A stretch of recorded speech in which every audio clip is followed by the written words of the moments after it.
اللہ الرحمن الرحیم۔ میت کے گھر میں یا گھر والوں کو کتنے دن تک کانا نہیں بنانا چاہیے؟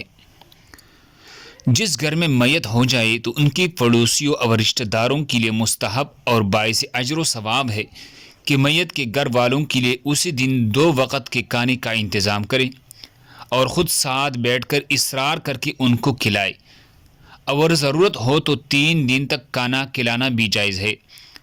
اہل میت کو یہ کھانا کھلانا اس وجہ سے نہیں ہوتا کہ میت کے گھر میں یا میت کے گھر والوں کے لیے کھانا پکانا ممنوع ہے، بلکہ اس وجہ سے ہوتا ہے کہ غم و حزن اور تجہیز و تکفین کی مشغولیت کی وجہ سے ان کو کھانا پکانے کا موقع نہیں ملے گا۔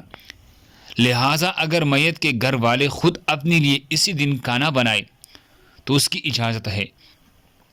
رسول اللہ صلی اللہ علیہ وسلم کے چچا زاد بھائی حضرت جعفر رضی اللہ عنہ کی شہادت کے موقع پر آپ صلی اللہ علیہ وسلم نے لوگوں سے فرمایا کہ جعفر کے گھر والوں کے لیے کھانا تیار کرو، اس لیے کہ ان کو ایسی خبر پہنچی ہے جو ان کو مشغول کرے گی، یعنی جعفر کے شہادت کی خبر سن کر صدمہ اور رنج میں مشغول ہو کر کھانے پینے کے انتظام کی خبر نہیں رہے گی۔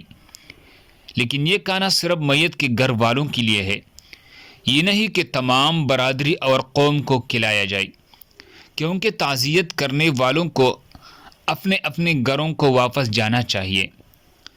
میت کے گھر قیام بھی نہیں کرنا چاہیے، اور اہل میت کی یہاں ضیافت و دعوت بھی نہیں کھانی چاہیے، کیونکہ دعوت کا کھانا تو خوشی کے موقع پر مشروع ہے، نہ کہ غم کے موقع پر۔